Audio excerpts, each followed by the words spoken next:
Rajaram sir, जो बयान JP Nadda साहब ने दिया था बीच चुनाव, भाई अब संघ की जरूरत नहीं है। अटल बिहारी वाजपेयी के जमाने में संघ की जरूरत भारतीय जनता पार्टी को हुआ करती थी, लेकिन भारतीय जनता पार्टी अब स्वयं इतना सक्षम हो गई है कि उसको संघ की जरूरत नहीं है। भागवत साहब अब इधर मोर्चा खोल दिए हैं। हालांकि एक चर्चा इस बात को लेकर के भी हो रही है कि ये सारी चीजें जो है वो सिर्फ ऊपर ऊपर दिखावे के लिए की जा रही हैं, इस तरीके की बात भी है। तो एक तो मैं उस पर टिप्पणी आपकी चाहूंगा कि इस बात में कितना दम है कि ये संघ से जो झगड़ा है वो दिखावा है कि वास्तव में झगड़ा चल रहा है। और दूसरा ये कि जो भागवत साहब को लेकर के नड्डा साहब का बयान था, अब वो बयान एक तो इलेक्शन में भारी पड़ा ही पड़ा, संगठन के लिहाज से और आगे सत्ता में बने रहने के लिहाज से, इन दोनों लिहाज से भी भारी पड़ता दिख रहा है अब ये शीर्ष नेताओं के ऊपर। भाई राम प्रकाश जी, जब चुनाव का दौर चल रहा था उस समय तो संघ की जरूरत नहीं थी मोदी और शाह युति को, और भाजपा की भी जरूरत नहीं थी। केवल मोदी अकेले ही काफी थे। मोदी जी अपनी गारंटी के नाम पे वोट मांग रहे थे, भाजपा का भी कहीं जिक्र नहीं होता था उस समय तो। लेकिन तब से अब गंगा के पुल के नीचे से बहुत पानी बह गया है, परिस्थितियां एकदम अलग है। और आवेश तिवारी जी का विश्लेषण जो है एकदम 16 आने सही बैठता है। और इसको मैं इस ढंग से भी देखता हूं कि मोहन भागवत जो कह रहे हैं यह दिखावा मैं नहीं मानता, क्योंकि जिस रीति और नीति से ये सरकार चल रही थी वह रीति नीति संघ को सूट नहीं करती।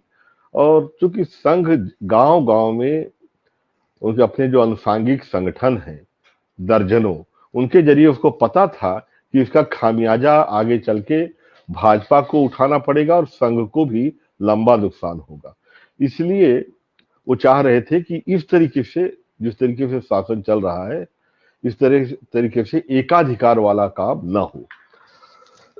अब रहा सवाल अध्यक्ष पद, बड़ा महत्वपूर्ण पद होता है और 5-7 नामों की चर्चा भी आप सब जानते हैं, सब वरिष्ठ पत्रकार हैं, अच्छे से जानते हैं। और एक नाम उनमें से स्मृति ईरानी जी का भी चल रहा है या चलाया जा रहा है।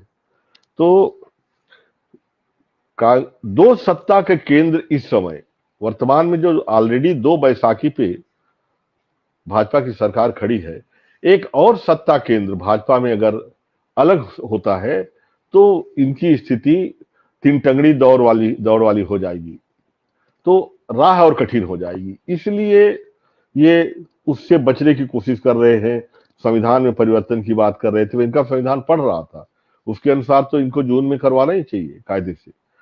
लेकिन एक घटनाक्रम याद कराऊंगा आवेश भाई, आपको भी याद करें, जब गोवा में भाजपा का सम्मेलन हुआ था और अगला प्रधानमंत्री पद के लिए नाम चुने जाने थे, उस समय भाजपा के अध्यक्ष थे राजनाथ सिंह जी, और उन्होंने इनको पूरा समर्थन दिया था। और जब इनका नाम तय हो गया तो पहला लड्डू इन्होंने मोदी जी को खिलाया था कि चलिए बधाई हो। तो अब लोग कहते हैं, भाजपा के लोग कहते हैं राजनाथ सिंह जी से कि सर वो लड्डू बड़ा भारी पड़ गया जो आपने खिलाया।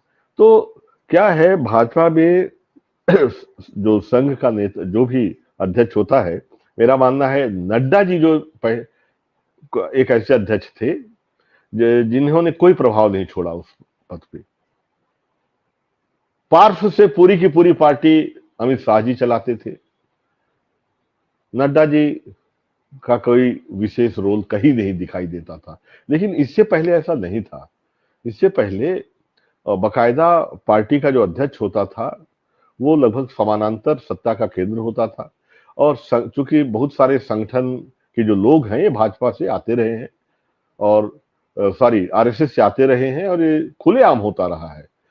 मुझे समझ में नहीं आता कैसी बात करते हैं आरएसएस वाले, या नड्डा जी कहते हैं कि सांस्कृतिक विंग है आरएसएस, हमारा सांस्कृतिक विंग है एक। अरे भाई, जो प्रधानमंत्री पद पे जो तीसरी बार बैठाए हो, इसी सांस्कृतिक विंग से आया है।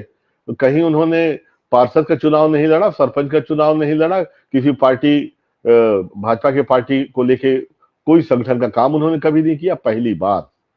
संगठन मंत्री बनाया आपने उनको, और उसके बाद सीधा वो सीएम बने और फिर पीएम भी बने। तो सवाल ये उठता है इनका जो ढांचा है कितना लोकतांत्रिक है और लोकतांत्रिक मूल्यों को लेकर कितनी आस्था है, ये अलग मुद्दा है। मेरा मानना है कि वर्तमान में कई दुश्वारियों से जो जूझ रहे हैं लोग, उनमें एक नया आरएसएस का पसंद का अगर कोई अध्यक्ष बनता है तो इनकी दुश्वारियां और बढ़ेंगी। और कोई भी जो राजनीति में है राम प्रकाश जी, कोई वहां पे अपनी महत्वाकांक्षा को खूंटी में टांग के कोई नहीं आया है। सबकी महत्वाकांक्षा है, दबे खुले स्वर में सबने जाहिर भी की है, चाहे नितिन गडकरी हो, चाहे आप जानते ही हैं राजनाथ सिंह जी भी रहे हैं। हालांकि राजनाथ सिंह जी की महत्वाकांक्षाओं को तो पहले टर्म में अध्यक्ष के बनने के बाद से हटे हैं तो साफ सूंघ गया है। इतना प्रखर नेता, इतना जोरदार नेता जो भाजपा अध्यक्ष भी रहे हैं, पहली बार हम लोगों ने देखा कि वो कई बार एकदम विवश दिखाई देते हैं जब माला से बाहर कर दिए जाते हैं। आपने देखा होगा नड्डा जी और ये, तो वो सब हमने आपने देखा। लेकिन इसका ये मतलब नहीं है कि इनकी महत्वाकांक्षाएं मर गई, समझ गए। महत्वाकांक्षाएं कब सांप की तरह फन उठा के खड़ी हो जाएंगी, उचित अवसर सब देख रहे हैं। जी जी राजाराम सर, बृजमोहन अग्रवाल को लेकर के जो सवाल उठा रहे थे आवेश सर, तो क्या कुछ स्थितियां हैं, क्या टूट की शुरुआत छत्तीसगढ़ से हो सकती है पार्टी के अंदर? राय साहब, बृजमोहन अग्रवाल जी से मैं व्यक्तिगत रूप से भी परिचित हूँ। हम छात्र राजनीति के दिनों से जानता हूँ, समझता हूँ। बहुत जुझारू नेता रहे हैं और 7 बार वो विपरीत परिस्थितियों में, जब कांग्रेस चरम पे था तब भी वो जीतते हैं, और जब अविभाजित मध्य प्रदेश था तब भी वो मंत्री पद तक पहुंचे हुए अनुभवी नेता है। दूसरी चीज, हर वो उपचुनाव जिसमें सबसे कठिन सीट मानी जाती थी कि वहां उसका प्रबंधन बृजमोहन अग्रवाल को दिया जाता था, वो जिता के लाते थे। तो केवल जीतने को लेके ही उनका रिकॉर्ड नहीं था, जिताने को लेके भी भाजपा के संकट मोचक माने जाते रहे हैं। इस बार जब बहुमत से सरकार बनी, इनके कद का इससे अंदाज लगाइए, जब छत्तीसगढ़ पहली बार बना और जिस समय जोगी जी को सीएम बनाया कांग्रेस ने, अजीत जोगी जी को, उस समय नेता प्रतिपक्ष बनाने को लेके सबके एक सुर में राय थी कि बृजमोहन अग्रवाल को बनाया जाएगा। और मोदी जी, संयोग की बात है कि पर्यवेक्षक बन के गुजरात से आए थे छत्तीसगढ़, और ये चला कि भाई नंद कुमार साय जी आदिवासी नेता हैं, अच्छे नेता है, हालांकि वो बड़े बुद्धिमान और बहुत पढ़े लिखे नेता है नंद कुमार साय जी, और बीजेपी वो चले भी गए थे अभी बीच में, फिर वापस भी आ गए, कांग्रेस में भी आ गए थे बीच में। तो उनको नेता प्रतिपक्ष बनाए जाने की बात चल रही थी, 22 साल पहले की बात बता रहा हूं। उस समय बृजमोहन अग्रवाल का ये जलवा था कि जो भाजपा का जो भवन था, एकात्म भवन, उनके समर्थकों ने घेर लिया। और कहा जाता है कि मोदी जी, कहा क्या जाता है, मेरे छोटे भाई के सगे साले हैं जो भाजपा एकात्म परिषद में ही रहते थे, वहीं रहते थे, और जहां पे वो गद्दे वद्दे सब एक स्टोर रूम था, वहां ले जाके उनको छुपा के जान बचाई, ऐसा कहते थे। और वो नाराजगी संभवतः मोदी जी के मन में रही होगी। अरे भाई, सोफे के पीछे छुपे हुए थे, मोदी जी की खुजाई शुरू हो गई। जो आप बता रहे हैं सही बता रहे हैं, खुजाई शुरू हो गई, मोदी जी कहाँ गए, मोदी जी कहाँ गए, मोदी जी कहाँ गए। तो कुछ पत्रकार जाकर देखे, दरवाजा वो था, खोले उसको तो देखे कि छिपे हुए पीछे। वो बोले धीमे से कि मैं यहाँ हूँ। हाँ, तो वो घटना लोग याद करते हैं, छत्तीसगढ़ के लोग जानते हैं। पत्रकारों ने बड़ा बीच बचाव किया, समझ गए।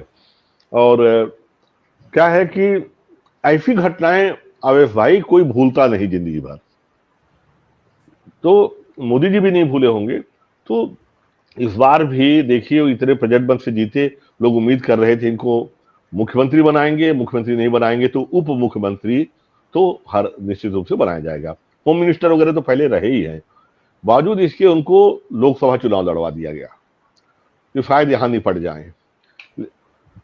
लेकिन लोकसभा चुनाव भी जो टॉप 10 पूरे देश में सबसे ज्यादा मतों से जीतने वाले 10 लोगों की लिस्ट में बृजमोहन अग्रवाल हैं, और उनको हाशिए पर रख दिया गया। और जो पहली बार चुनाव जीते हैं बिलासपुर से तोषण साहू जी, पहली बार वो चुनाव जीते हैं, उनको मंत्री बनाया गया। और बाकी विजय बघेल जो इतने सीनियर सांसद रहे हैं वो भी जीते हैं, बाकी सबको उन्होंने लाइन पे लगा दिया, किसी को नहीं दिया।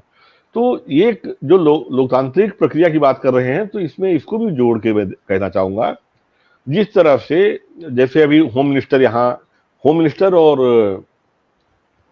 अपना उप मुख्यमंत्री दोनों पद दिया विजय शर्मा जी को। हालांकि विजय शर्मा जी जो है सीधे सरल व्यक्ति हैं, राजनीति में पहले नहीं आए थे वो, और वो अपना स्थानीय स्तर पे भी हिंदू राजनीति अपना करते थे, पार्षद वगैरह थे, एक छोटा सा क्षेत्र था उनका, कार्य क्षेत्र था, उनको जिम्मेदारी दी गई सीधा। और जिस तरह से आप देख रहे हैं राजस्थान में जो मुख्यमंत्री बदला गया, इतने कद्दावर नेता जिन्होंने जिंदगी भर दरी उठाई, चना चबैना खा के विपक्ष की लड़ाई लड़ी, सब बैठे रह गए, इतने अनुभवी नेता, तपे हुए लोग, और आपने अचानक एक नए को पहली बार बिठा के रख दिया। तो ये बुराई कांग्रेस में बहुत थी एक समय। आप याद करिए, किसी को भी उठा के सीएम बना दिया जाता था, रातों रात चिट निकाली जाती थी। उस बुराई के मामले में ये कांग्रेस को मीलों मीलों पीछे छोड़ चुके हैं। अब ये जिस तरह से इन्होंने किया है, तो सत्ता का जो एब्सोल्यूट पावर का जो एंजॉय करना जिसे बोलते हैं, एब्सोल्यूट पावर एंजॉय करने की प्रक्रिया में मोदी जी लोकतांत्रिक मूल्यों से एकदम हट गए, और भाजपा को भी कमोबेश वैसी ढाला। एक मोदी जी, शाह जी, और मेरा मानना है गुजरात के कुछ नेता, ये सब के सब एक ढांचे में है, और बाकी जो भाजपा है वो अपने आप को, भाजपा के जो शीर्षस्थ नेता है, अपने आप को अपंग और असहाय महसूस कर रहे हैं। इनको यदि कोई मौका मिलता है भविष्य में, जैसे कि आयुष भी कह रहे थे, फ्लोर पे तो मुझे नहीं लगता है अपनी नाराजगी दिखाने की हिम्मत कर पाएंगे, लेकिन कोई उचित अवसर अगर को मिलेगा तो निश्चित रूप से ये अपना सुर बुलंद करेंगे। साल 6 महीने तक तो मैं नहीं देखता, 6 महीने तक सब अपनी अपनी रणनीतियां बनाएंगे, और लेकिन साल भर के अंदर अगर जो आप देख रहे हैं सत्ता के विभिन्न केंद्र अपनी अपनी ओर खींच रहे हैं, इसका परिणाम दुष्परिणाम जो भी हो वो सामने आएगा।